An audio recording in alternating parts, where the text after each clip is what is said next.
नमस्कार क्लास, मैं मोनू चौधरी। ज्योग्राफी की इस ऑनलाइन जर्नी में आपका हार्दिक स्वागत है। क्लास 11th की ज्योग्राफी को पढ़ते हम आगे बढ़ रहे थे और कक्षा 11 का हमारा जो भूगोल है उसके अंदर भौतिक पर्यावरण किताब को हम पढ़ रहे हैं। भौतिक पर्यावरण जो हमारी पुस्तक है उसका चैप्टर 5 चल रहा है हमारा, और आज हम लेक्चर नंबर 3 पढ़ने वाले हैं। हम भारत के वनों की बात करते हुए आगे बढ़ रहे थे कि भारत में किस प्रकार के वन हैं और कैसे कैसे ये वन विकसित हुए और किस प्रकार से अपना विकास कर पाते हैं। हम यहाँ पर सिर्फ इस चैप्टर के अंदर सिर्फ प्राकृतिक वनों की बात कर रहे हैं, जो प्रकृति की देन है, जिसमें मानव का कोई भी सहयोग नहीं है। वो प्रकृति से ही फलते और फूलते और बड़े होते हैं। उन वनों की बात करते हुए हम आगे बढ़ रहे हैं। और इन वनों के अंदर इससे पहले जो दूसरा लेक्चर था उस पर भी हमने चर्चा की, लेकिन अब इस लेक्चर में हम क्या बात करने वाले हैं। इस लेक्चर के अंदर हम उष्ण कटिबंधीय कांटेदार वनों की बात करेंगे, उसके अलावा पर्वतीय वनों की बात करेंगे, और उसके अलावा वेलाचली या अनूप वनों की बात हम करने वाले हैं। उष्ण कटिबंधीय कांटेदार जो वन होते हैं वो हमारे 3 नंबर पे पढ़ने वाले, यानी तीसरे स्थान पे हम इनकी बात कर रहे थे कि ये जो वन होते हैं ये अपने आप में एक अलग महत्व रखते हैं और ये कांटेदार होते हैं। इसका मतलब ये मरुस्थलीय क्षेत्र में देखने को मिलेंगे। ये हम 3 नंबर पर पढ़ने वाले हैं। ये 4 नंबर के हमारे वन थे और ये 5 नंबर के, क्योंकि ये मैं इसलिए बता रहा हूं, हमने वनों को 5 भागों में बांट कर पढ़ा था। सबसे पहले हमने सदाबहार वनों की बात की थी। सदाबहार वन, इसका पूरा नाम था उष्ण कटिबंधीय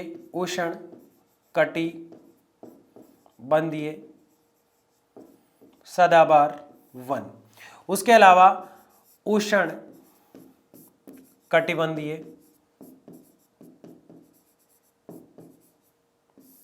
पर्णपाती वन। इन 2 वनों की बात हम कर चुके थे। उसके अलावा आज जिन वनों की बात हम करने वाले हैं वो वन है उष्ण कटिबंधीय कांटेदार वन, पर्वतीय वन और वेलाचाली या अनूप वन। या उष्ण कटिबंधीय आपको जहां भी दिख जाए इस पर चर्चा हमने कर रखी है। इसका मतलब होता है गर्म क्षेत्र। इसका मतलब क्या होता है? गर्म क्षेत्र।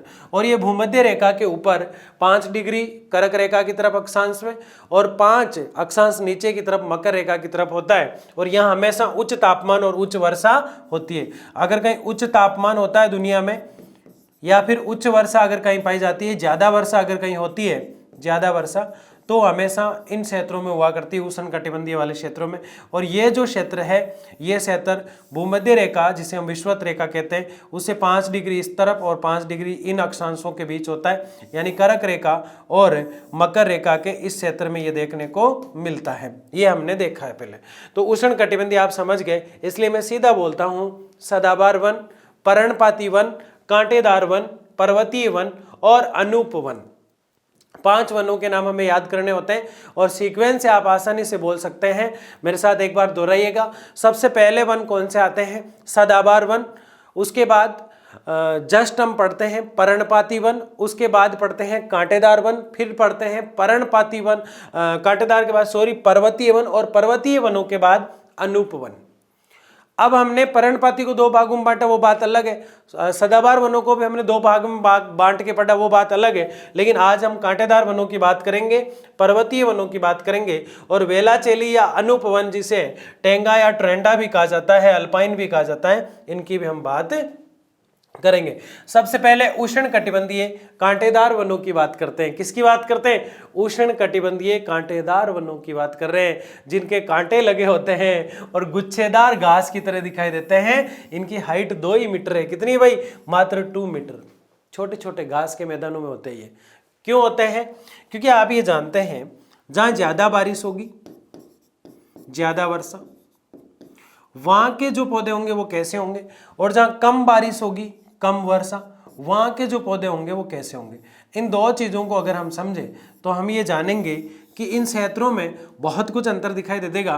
क्योंकि यहाँ वर्षा कितनी हो रही है? कम वर्षा हो रही है, 50 सेंटीमीटर। कितनी हो रही है भाई? 50 सेंटीमीटर। और ज्यादा वर्षा वाले क्षेत्रों में जहाँ 200 सेंटीमीटर से ज्यादा वर्षा हो रही है, 200 सेंटीमीटर में, वहां वर्ष क्या होंगे? वहां जो है वृक्ष जो होंगे वो सदाबहार होंगे। कैसे होंगे भाई? सदाबहार। लेकिन इन स्थानों पर कैसे होंगे? पर्णपाती। दूसरा, अगर वर्षा जो है 70 से लेकर 200 के बीच में है तब क्या हो जाएगा, पर्णपाती। लेकिन 50 सेंटीमीटर के बीच में है तब क्या हो जाएगा, कांटेदार। कांटेदार। अब जो कांटेदार वन जो होते हैं उनकी क्या खासियत है, अगर किसी भी पौधे को पानी कम मिलता है तो उसकी पत्तियां जो होती है, क्या बात कर रहे हैं हम, उसकी पत्तियां जो होती है वो सिकुड़ जाती है, सिकुड़ जाती है, यानी अपना ज्यादा विकास नहीं कर पाती है, अपने आप को डेवलप नहीं कर पाती है, और जहां ज्यादा पानी मिलता है वहां की पत्तियां चौड़ी हो जाती है। इसलिए हमने देखा कि सदाबहार वनों की पत्तियां चौड़ी हुआ करती थी, और कांटेदार जो वन अब हम देख रहे हैं उनकी पत्तियां और वो खुद गुच्छेदार रूप में है, मात्र 2 मीटर ऊंचे हो पाते हैं, जबकि वो 60 मीटर ऊंचे हो रहे थे। अब 60 मीटर, वहां जहां उनकी पत्तियां हुआ करती थी उतनी तो इनकी हाइट है। किसकी पत्तियों की बात कर रहा हूं मैं, सदाबहार वनों की, जो हमने पिछले लेक्चर में देखा। सदाबहार वन जो है उनकी पत्तियां जो है वो इतनी बड़ी होती थी कि उतने तो जो कांटेदार वन है वो टोटल खुद होते हैं। तो आगे देखिए, इसमें 50 मीटर से कम वर्षा यहाँ होती है, लंबाई जो है इनकी 60 मीटर मानी जाती है, लेकिन कई जगह गुच्छादार घास के अंदर देखें तो 2 मीटर तक की होती है, कई जगह कितनी होती है, 60 मीटर तक। ठीक है, तो गुच्छेदार घास जो है वो मात्र 2 मीटर का एरिया कवर करती है। हम क्या पढ़ रहे हैं, कांटेदार वन। ये क्षेत्र कहाँ है इनका, ये पंजाब, हरियाणा, एमपी, यूपी और राजस्थान और गुजरात में देखने को मिलते हैं। पंजाब, हरियाणा, मध्य प्रदेश, यूपी, राजस्थान आदि क्षेत्रों में देखने को क्या मिलते हैं, ये वाले। वृक्ष कौन कौन से आते हैं इनके अंदर, कौन कौन से वृक्ष है, तो बबूल इनके अंदर आ जाता है, बेर इनके अंदर आ जाता है, खजूर, खेर, नीम, खेजड़ी और पलास, खेजड़ी और प्लास। क्या इनमें से कोई भी आपको पर्णपाती में दिखा था, बिल्कुल भी नहीं।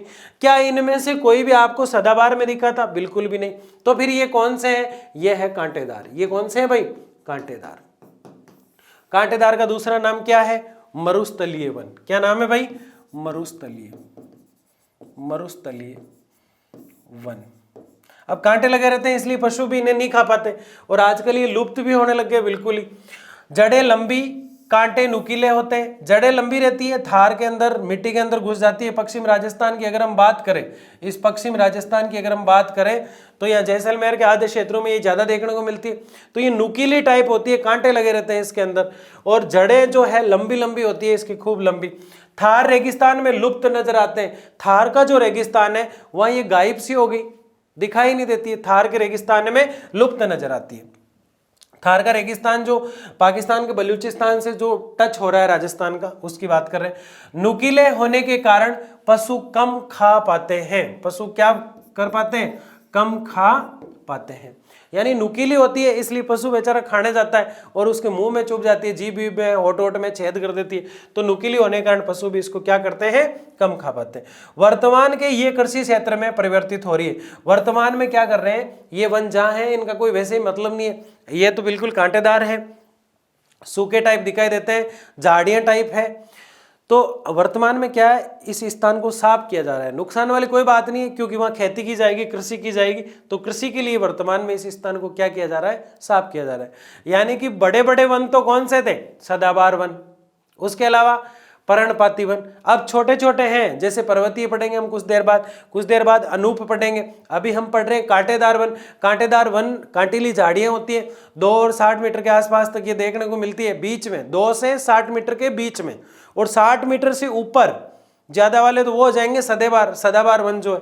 ठीक है, इन वन क्षेत्र में खनिज मिलते हैं, ये बहुत अच्छी चीज है भाई, यहाँ खनिज मिलता है, टंगस्टन मिलता है। राजस्थान के डेगना भाकरी क्षेत्र में टंगस्टन, सिरोही के बाल्दा क्षेत्र में टंगस्टन, यहाँ जैसलमेर के ऐश्वर्या और भाग्य जो कुएं हैं वहाँ तेल देखने को मिलता है। तो खनिज ढेर सारे यहाँ मिलता है। बाड़मेर में कई क्षेत्रों में तेल निकलता है, जैसलमेर में निकलता है, कई जगह जो है अलग अलग प्रकार के खनिज यहाँ देखने को मिलता है। अभी भी सर्वे होते हैं, नए नए खनिज यहाँ देखने को मिलते हैं। इनका उपयोग ईंधन में ज्यादा होता है। ये मतलब ये जो झाड़ियाँ होती हैं ना, यहाँ के लोग गैस सिलेंडर नहीं लाते, वो झाड़ियाँ हैं उनको तोड़ लाते हैं, उनसे खाना वाना पका लेते हैं, क्योंकि ये तो ईंधन के काम आ सकती है, इनसे तो दरवाजे तो बढ़ नहीं सकते।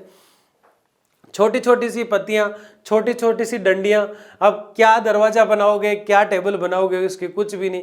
तो मिट्टी जो वहाँ की जलवायु ऐसी है, दूसरा वहाँ का मौसम भी वैसा ही है, बारिश वहाँ पहुँच नहीं पाती है, वन क्षेत्र वहाँ कम देखने को मिलता है। और वन क्षेत्र जो देखने को मिलता है वो ऐसा क्षेत्र है जहाँ बिल्कुल ही सिकुड़न टाइप पौधों के अंदर पाई जाती है, पत्तियाँ छोटी छोटी होती है, ज़्यादा विकास नहीं कर पाते, घास की तरह दिखाई देते हैं। तो उसको साफ करके कृषि करना ही ठीक रहता है, क्योंकि जानवर भी उसको खा नहीं सकता, पौधा कोई काम का नहीं है, पेड़ कोई काम का नहीं है, तो उसको साफ करके कृषि करना शुरू कर देते हैं। तो ये चीज हमने किसकी देखी, कांटेदार वनों की। इसके बाद हम बात कर रहे हैं पर्वतीय वनों की। किसकी बात कर रहे हैं, पर्वतीय वनों की। पर्वतीय वन जो होते हैं ना बड़े इंपॉर्टेंट होते हैं। ये ठंड वाला क्षेत्र है। कैसा क्षेत्र है, ठंड वाला, इसलिए इनको टेंगा भी कहा जाता है। पर्वतीय क्षेत्र जो है ये वन हिमालय पर्वतीय क्षेत्र में मिलते हैं। कहाँ मिलते हैं, हिमालय का जो क्षेत्र है वहां ये देखने को मिलते हैं। इसका मतलब ठंड वाले क्षेत्र में, तो इनको टुंड्रा कहते हैं। क्या कहते हैं, टुंड्रा। कई लोग इनको टेगा के नाम से जानते हैं। टेगा, कौन से, पर्वतीय वनों को टुंड्रा या टेगा के नाम से जाना जाता है। इसके अलावा पर्वतीय वन जो होते हैं टुंड्रा टेगा के साथ, इनकी महत्वपूर्ण बात यह है कि इनको अल्पाइन कहा जाता है। अल्पाइन, अल्पाइन क्यों कहा जाता है, क्योंकि ये पर्वतों की हलचल पर निर्भर करते हैं, ढाल पे होते हैं। इस प्रकार से ये वन हिमालय क्षेत्र में अल्पाइन, टेगा, टुंड्रा आदि नामों से इनको जाना जाता है। मैनग्रोव भी कहा जाता है इनको, ठीक है। पर्वतों में होने के कारण पर्वतीय वन कहलाते हैं। क्या कहलाते हैं, पर्वतीय। ये 1000 से 2000 मीटर की ऊंचाई पर मिलते हैं। कहाँ मिलते हैं, 1000 से 2000 की ऊंचाई पर मिलते हैं। 1000 मीटर से लेकर 2000 मीटर की ऊंचाई पर अगर कोई वन देखने को मिलते हैं तो वो पर्वतीय वन होते हैं। ये क्षेत्र समशीतोष्ण है। कैसा है, समशीतोष्ण, यानी समान रूप से ठंड देखने को मिलती है और गर्मी जो है वो भी पर्याप्त इनको मिल जाती है, ठीक है। हिमालय की तलहटी में 1500 मीटर तक जंगल पाए जाते हैं। हिमालय की जो तलहटी है वहां 1500 मीटर तक जो है जंगल पाए जाते हैं। तलहटी का मतलब क्या है, तलहटी का मतलब वही है जो गिरिपद का मतलब था, गिरिपाद जिसको हम कह रहे थे। ये माना कि ये हिमालय है और इसका लास्ट बॉर्डर जहां आ रहा है उसको हम शिवालिक कहते हैं। शिवालिक, शिवालिक हिमालय, ट्रांस हिमालय पढ़ा था ना हमने, शिवालिक हिमालय। तो ये शिवालिक हिमालय का जो ये क्षेत्र पड़ता है ये पूरे हिमालय का पाद यानी पैर है। किसका, हिमालय पर्वत का। तो गिरि शब्द प्रयोग हुआ, गिरि मतलब पर्वत, तो पर्वत के पैर है एक तरह से ये शिवालिक वाला क्षेत्र। तो उसके लिए जो शब्द यहाँ प्रयोग हुआ है वो तलहटी शब्द प्रयोग हुआ है। कौन सा शब्द, तलहटी। ये प्रायद्वीपीय क्षेत्र में मिलते हैं। कहाँ मिलते हैं, प्रायद्वीपीय क्षेत्र में मिला करते हैं। प्रायद्वीपीय जो क्षेत्र होता है, अब देखो आप समझ गए। उसके अलावा हिमालय के अलावा कहाँ मिलते हैं, ये प्रायद्वीपीय जो क्षेत्र है भारत का, तीनों तरफ से जल से घिरा हुआ है, हर जगह देखने को मिलते हैं। ये इनकी खास बात ये कि क्रिसमस ट्री की तरह दिखाई देते हैं। क्रिसमस ट्री का मतलब ये हुआ इस तरह से,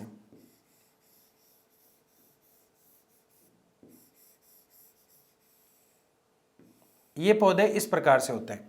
अब इसमें क्या होता है, पर्वतीय इन पे बर्फ जैसे गिरेगी तो वो टिकेगी नहीं, सीधी नीचे आ जाएगी बर्फ। कहाँ आ जाएगी, सीधी नीचे। यूं क्रिसमस ट्री की तरह यूं लहरा लहरा के होते हैं, बर्फ जैसे ही गिरेगी तो सीधा नीचे आ जाएगी बर्फ। कहाँ आ जाएगी, सीधा नीचे आके गिर जाएगी।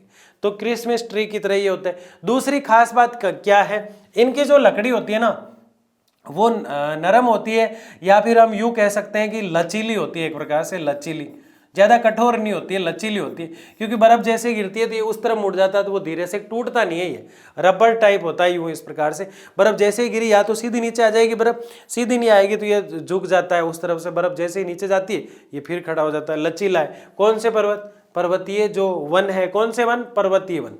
क्या कहते हैं इनको, अल्पाइन भी कहा जाता है, ठीक है। ये प्रायद्वीपीय क्षेत्र में मिलते हैं। कहाँ मिलते हैं, प्रायद्वीप का जो क्षेत्र है वहां देखने को ये मिला करते हैं, यानी इस क्षेत्र में भारत में भी ये देखने को मिला करते हैं। आगे अगर हम बात करें तो पर्वतीय वनों को हमने दो भागों में बांटा, एक तो उत्तर के पर्वतीय वन और एक दक्षिण के पर्वतीय वन। पर्वतीय वन जो है उनको हम दो भागों में देख के समझकर पढ़कर देख रहे हैं, जिसमें एक तो उत्तर के जो पर्वत के वन है और एक दक्षिण के पर्वत के जो वन है। 1500 से 1750 मीटर की ऊंचाई पर तो ये देखने को मिलते हैं, और ये 1500 से कम ऊंचाई पर देखने को मिलते हैं। यानी 1500 और 1700 के बीच में तो ये मिले, और 1500 से अगर कम ऊंचाई है तो ये देखने को मिलेंगे। उत्तरी पर्वतीय वनों की अगर बात करें तो इसमें चीड़ आता है। अब आप कहेंगे सर चीड़ तो सदाबहार में भी आ रहा था, क्यों नहीं हो सकता, क्योंकि हिमालय का नाम हम इसमें भी ले रहे हैं। पश्चिम घाट का नाम भी आ रहा है इसमें क्योंकि प्रायद्वीपीय क्षेत्रों में पाया जाता है। कई क्षेत्रों में देवदार भी मिलते हैं, कोई दिक्कत नहीं है, दोनों जगह लिख सकते हो। देवदार की लकड़ी क्या होती है? मजबूत होती है, ये निर्माण कार्य में प्रयुक्त होती है। चिनार व वालन लकड़ी कश्मीर हस्तशिल्प में प्रयुक्त होती है। चिनार की जो लकड़ी है और वालन की जो लकड़ी है कश्मीर के हस्तशिल्प में प्रयोग होती है। यहाँ पशुचारण की जनजातियां रहती है। कौन सी जनजातियां रहती है? पशुचारण की जनजातियां देखने को मिलती है। देखिए हम चौथे वन की बात कर रहे हैं जिसका नाम है पर्वतीय वन। कौन सा नाम है? पर्वतीय वन। इससे पहले हमने कौन सा पढ़ा? कांटेदार वन। कांटेदार वन। उससे पहले कौन सा पढ़ा? 2 नंबर पर पर्णपाती वन। उससे पहले कौन सा पढ़ा? सदाबहार वन। पर्वतीय जो वन थे वो हम देख रहे हैं, इन्हें 2 रूपों में पढ़ रहे हैं हम। एक तो उत्तर के पर्वतीय वन और एक दक्षिण के पर्वतीय वन। इसके बाद एक ही वन बचेंगे, वेलाचेली। वेलाचली या अनूप, बस। कांटेदार जो वन है वो बहुत सिंपल थे, ये झाड़ियां हैं और कुछ भी नहीं है, सिर्फ बहम है ये झाड़ियां। अब ये कृषि में परिवर्तित होने लग गए। पर्णपाती वन जो हमने पढ़े थे उसको हमने 2 भागों में पढ़ा, एक तो आर्द्र वाले पर्णपाती, एक शुष्क वाले पर्णपाती, कोई दिक्कत नहीं। उसके बाद सदाबहार वनों की जब हमने बात की उसमें एक हमने पढ़ा अर्ध सदाबहार। क्या पढ़ा? अर्ध सदाबहार। मैं आपकी एक व्यू रचना बना रहा हूं जिससे आपको पूरा ये लेक्चर, पिछला लेक्चर काफी बड़ा इसलिए गया क्योंकि मैं 2 बड़े वनों को कंप्लीट करना चाह रहा था। इसमें 3 वन हम पढ़ रहे हैं, तीनों छोटे छोटे हैं, लेकिन डाउट नहीं रहना चाहिए किसी को भी, इसलिए 4 वन आपके सामने दिखाई दे रहे हैं। वेलाचली जो है वो 5 नंबर का हमारा वन है और 4 नंबर वाला हम पढ़ रहे हैं और उसी के ब्रांच पढ़ रहे हैं। पर्वतीय वनों में जो है हम ये देख रहे हैं, इसके अंदर देवदार का नाम दोबारा आ रहा है इसलिए कंफ्यूजन क्रिएट नहीं है। इसमें चीड़ का नाम भी आ रहा है, लेकिन हम ये जानते हैं सदाबहार में भी देवदार का नाम आया था, चीड़ का नाम आया था, लेकिन सबसे बड़ी बात थी कि यहाँ महोगनी का नाम आया था। इसके अलावा राजवुड का नाम आया था। किसका नाम आया था? राजवुड। ये हमने देखा।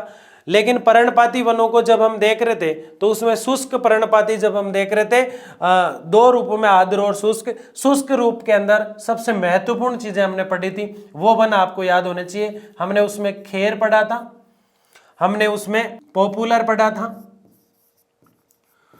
हमने उसमें यह भी देखा कि खेर और पॉपुलर के साथ जो है बरगद भी देखा हमने, पीपल भी देखा हमने, पीपल, ठीक है। उसके अलावा यहाँ हमने कत्था देखा जिसको खेर के नाम से इससे ही कथा निकल रहा था। ये चीजें हमने वहां पे देखी थी, बरगद है, पीपल है, खेर है। और महुआ हमने किस में देखा? सदाबहार वाले के साथ में देखा था। तो ये चीजें हमने देखी थी। मैं आपको ये बताना चाह रहा हूँ कि वनों को 5 भागों में डिवाइडेशन करके हम पढ़ रहे हैं और उसमें 4th का ब्रांच चल रहा है उत्तरी पर्वतीय वन।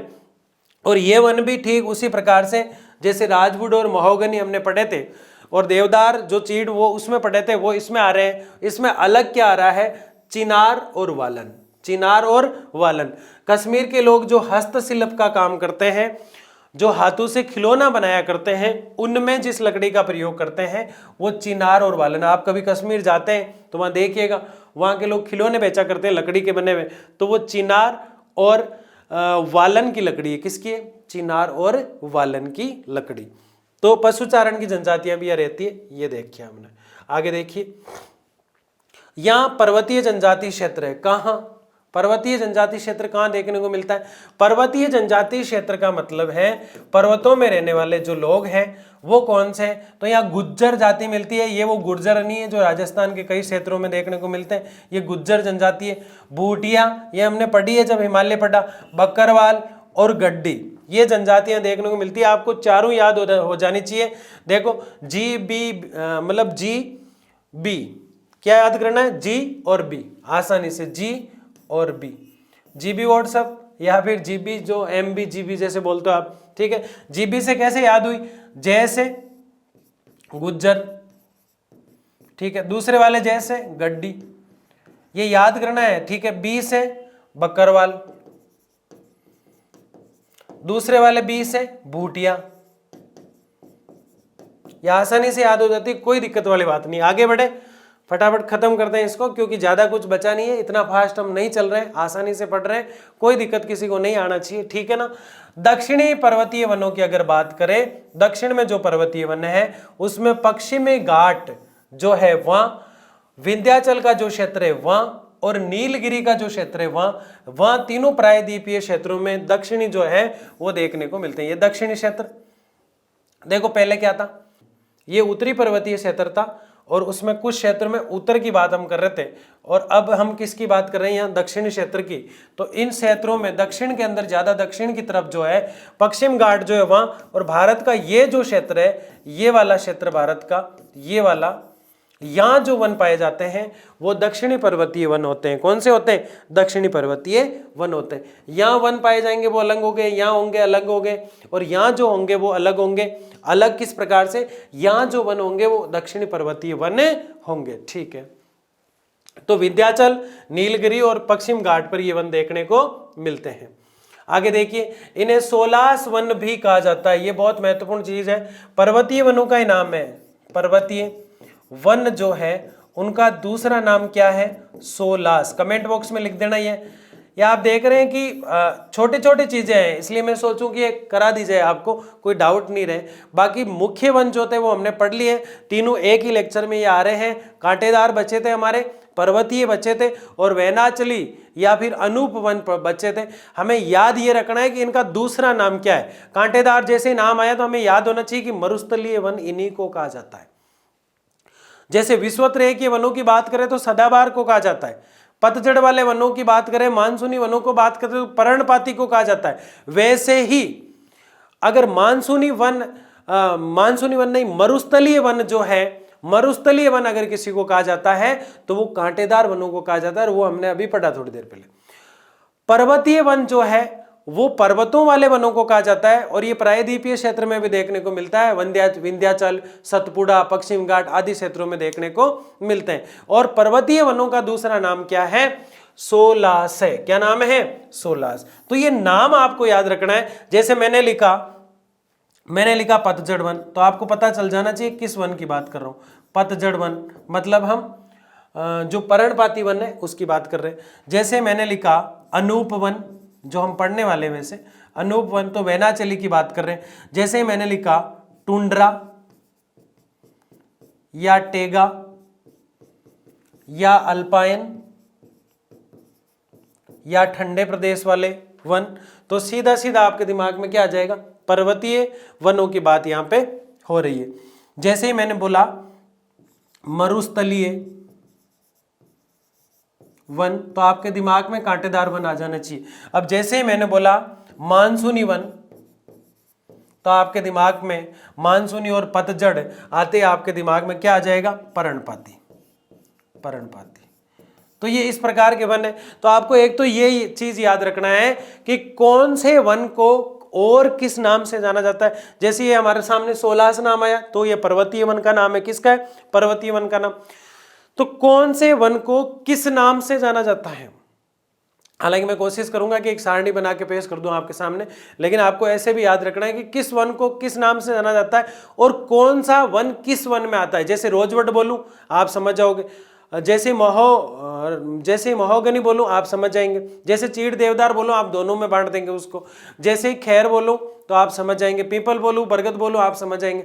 तो ऐसी चीजें आपको याद रखना है। यह आर्थिक महत्व वाला क्षेत्र होता है। इन वृक्षों में मग्नोलिया, लेरल, सिनकोना पाया जाता है। ये याद रखें आप, मग्नोलिया, लेरेल और सिनकोना पाया जाता है। इनका आर्थिक महत्व, ये पौधे हैं, मैं कैसे समझाऊं आपको कि ये पौधों के नाम है। जैसे रोजवुड है, जैसे खैर है, तो ये पौधे लकड़ी जो है वो दिया करते हैं। ये लकड़ी महत्वपूर्ण होती है, बस इतनी सी बात है इनके लिए। इनका आर्थिक महत्व है। पर्वतीय क्षेत्र ठंडे तेज हवाओं वाले होते हैं। पर्वतीय क्षेत्र कैसे होते हैं, अब पर्वतों में ठंड होगी तो तेज हवा चलेगी, तो पर्वतीय क्षेत्र जो होते हैं तेज ठंडी हवाओं वाले क्षेत्र होते हैं। कैसे होते हैं, तेज और ठंडी हवाओं वाले क्षेत्र कोई होते हैं तो वो पर्वतीय क्षेत्र होते हैं। आगे देखिए, वेलांचली व अनूप वन, कौन से, वेलांचली व अनूप वन, इन्हें मैनग्रोव भी कहा जाता है।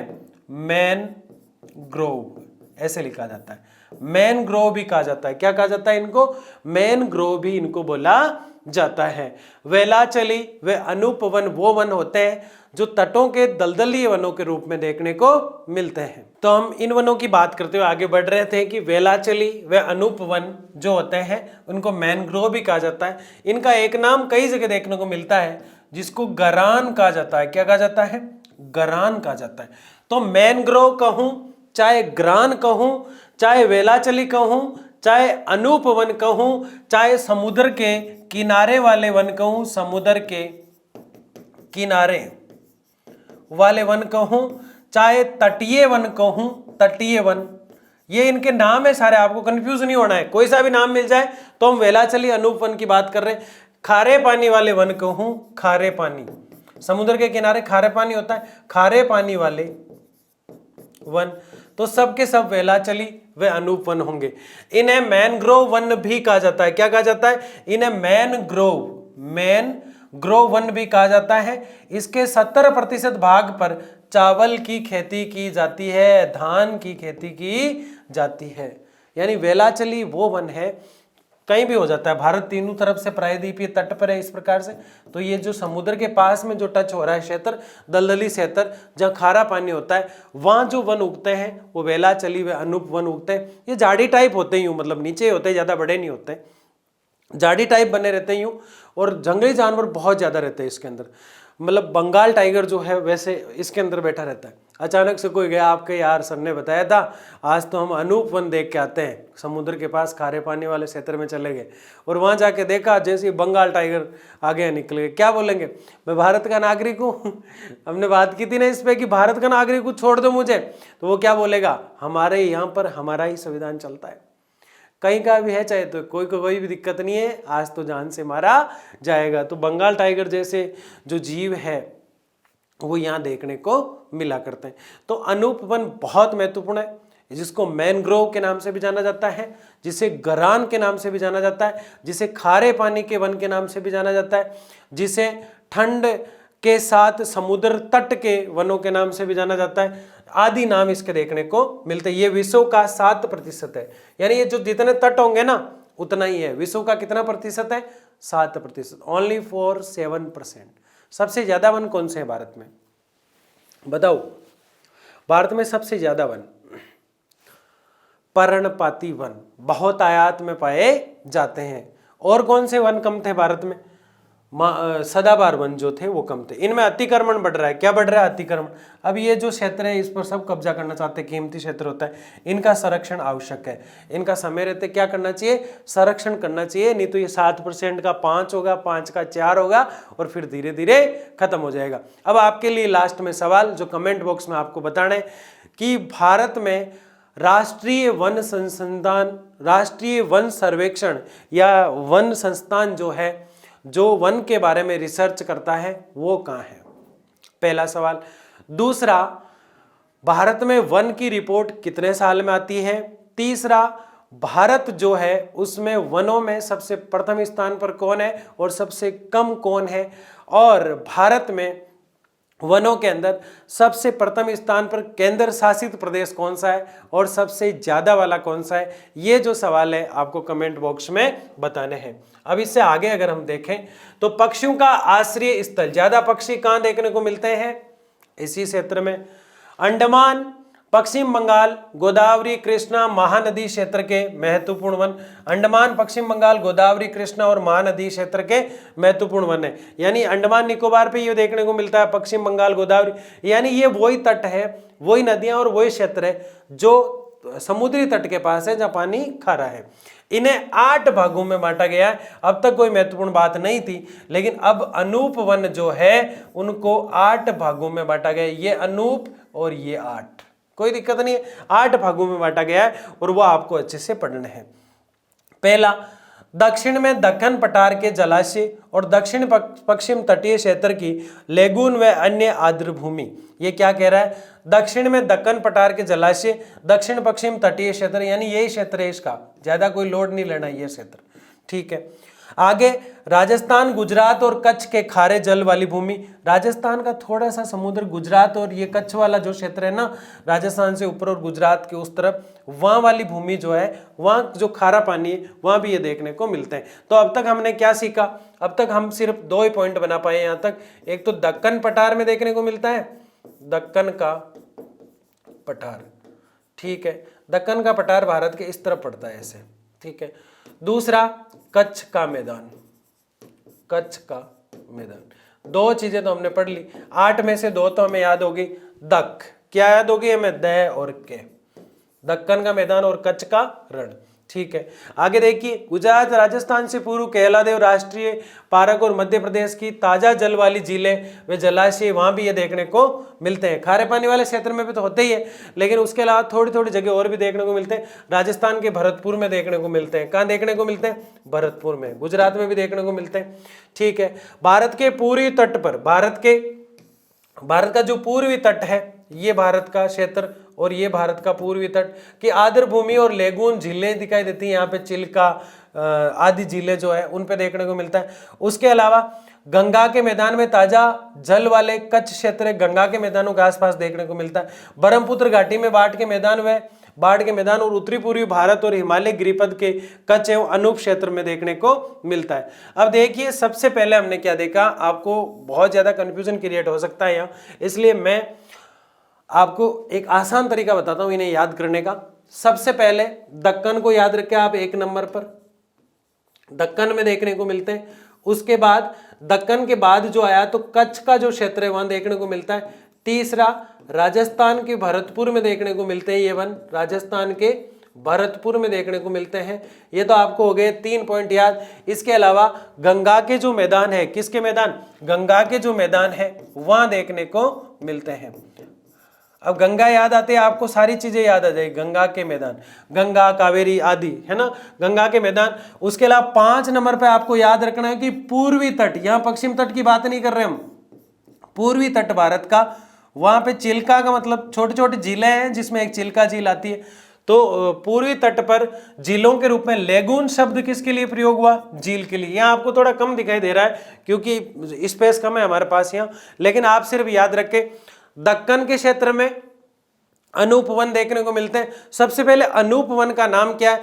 अनूप वन या खारे पानी वाले वन या फिर गरान वन या फिर मैनग्रोव वन या फिर वेलाचली वन इनको कहा जाता है। लेकिन महत्वपूर्ण बात यह है कि इन्हें 8 भागों में बांटा गया है। इसका मतलब ज्यादा लोड नहीं लेना है, 8 भागों में बांटा गया है। इसका मतलब ये भारत के 8 क्षेत्रों में देखने को मिलते हैं और इन 8 पॉइंटों को थोड़ा फैला फैला के बता दिया, इसलिए शॉर्टकट तरीके से याद कैसे किया जाता है। दक्कन के क्षेत्र में देखने को मिलते हैं, गंगा के डेल्टाई क्षेत्र में देखने को मिलते हैं, पूर्वी घाट पर देखने को मिलते हैं और कच्छ के मैदान में देखने को मिलते हैं। 4 तो आपको यही याद हो जाते हैं, दक्कन का पठार, कच्छ का रण, दक्कन का पठार, कच्छ का रण, पूर्वी घाट और गंगा की लेगून यानी छोटी छोटी झीलें जो है वहां देखने को ये मिलता है। इसके अलावा ब्रह्मपुत्र घाटी में देखने को मिलता है, हिमालय के गिरिपद वाले क्षेत्र में देखने को मिलता है, ब्रह्मपुत्र जो नदी है उसके आसपास वाले क्षेत्र में देखने को मिलता है, हिमालय के गिरिपद में देखने को मिलता है। आपको 6 याद हो चुके हैं। हिमालय के गिरिपद में देखने को मिलता है, ब्रह्मपुत्र की जो घाटी है उसमें देखने को मिलता है, दक्कन के पठार, कच्छ का रण, पूर्वी घाट और गंगा का मैदान, ब्रह्मपुत्र का मैदान और हिमालय का गिरिपद। 6 आपको याद हो चुके हैं, सिर्फ 2 याद करना है। अंडमान निकोबार वाले क्षेत्र में देखने को मिलता है। कहां देखने को मिलता है? अंडमान निकोबार वाले क्षेत्र में देखने को मिलता है और मध्य प्रदेश के कुछ हिस्सों में देखने को मिलता है। वो 1 नहीं वे 8 हो गए। मध्य प्रदेश के कुछ हिस्सों में मिलता है, अंडमान निकोबार के कुछ हिस्सों में मिलता है, पूर्वी घाट के कुछ हिस्सों में मिलता है, ब्रह्मपुत्र घाटी क्षेत्र में मिलता है, गंगा नदी के डेल्टाई लेगून क्षेत्र में मिलता है, कच्छ के रण में मिलता है, हिमालय के गिरिपाद में मिलता है और दक्कन के पठार में मिलता है। 8 यूं चुटकियों में याद हो जाते हैं, होते कि नहीं होते हैं। 8 भागों में बांटा गया किसको? अनूप और वेनाचली को, जिसे मैनग्रोव या ग्रान कहा जाता है। ग्रान कहा जाता है, किताब में नहीं है लाडले, लिख लेना। मैनग्रोव कहा जाता है, ग्रान कहा जाता है, वेलाचली कहा जाता है, अनूप कहा जाता है, खारे पानी वाला कहा जाता है। ये सारे नाम तो लास्ट वाले के हमने फाइनल पढ़ लिए थे।